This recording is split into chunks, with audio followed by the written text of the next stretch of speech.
নারীর মর্যাদা আল্লাহ রাব্বুল আলামিন এবং রাসূলুল্লাহ সাল্লাল্লাহু আলাইহি ওয়াসাল্লাম এত রেখেছেন যে সেই সম্পর্কে রাসূলুল্লাহ সাল্লাল্লাহু আলাইহি ওয়াসাল্লাম বলেন, এবং আয়েশা রাদিয়াল্লাহু আনহা হতে বর্ণিত যে তিনি বলেন যে রাসূলুল্লাহ সাল্লাল্লাহু আলাইহি ওয়াসাল্লাম তিনি উল্লেখ করছেন যে একজন মহিলা আয়েশা রাদিয়াল্লাহু আনহার কাছে আসলো দুটি কন্যা সন্তান নিয়ে এবং কিছু চাইলো। চাওয়ার পরে আয়েশা রাদিয়াল্লাহু আনহা তিনি রাসূলুল্লাহ সাল্লাল্লাহু আলাইহি ওয়াসাল্লাম বলছেন যে আমার কাছে কিছুই ছিল না সেই সময়, আমি তাদেরকে কি করলাম, একটা খাজুর ছিল সেই খাজুরটা দিলাম। তখন সেই মা কি করলো, সেই খাজুরটা সে না খেয়ে সে তার দুটি কন্যাকে ভাগ করে দিল। তারপর এই ঘটনা রাসূলুল্লাহ সাল্লাল্লাহু আলাইহি ওয়াসাল্লাম যখন আসলেন বাড়িতে, তখন বললেন যে হে রাসূলুল্লাহ, যে হে আমার আল্লাহর রাসূল, এরকম হয়েছে, একজন মহিলা এসেছিল, আমি তাকে একটা খাজুর দিলাম, সেই খাজুরটা সে না খেয়ে তার কন্যা সন্তানকে দিল।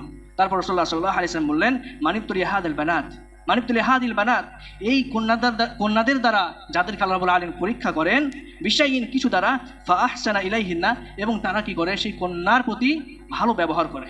সেই মায়ের কোনো রাগ নাই যে কন্যা সন্তান আছে আমি খেতে পাচ্ছি না তাদেরকে দিচ্ছি, এটা কি আল্লাহ রাব্বুল আলামিনের পরীক্ষা?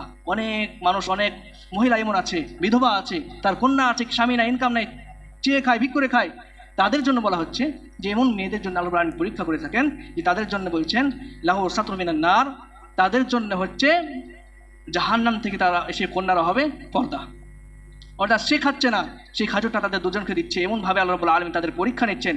সেই পরীক্ষা যাদের করা হয় তাদের উপর রাসূলুল্লাহ সাল্লাল্লাহু আলাইহি ওয়াসাল্লাম বলছেন যে কিয়ামতের দিন তারা কি হবে, আখিরাতের সময় তারা কি হবে, তারা হবে সেই কন্যা সন্তান জাহান্নাম এবং তার মধ্যবর্তী অংশে পর্দা হয়ে দাঁড়াবে।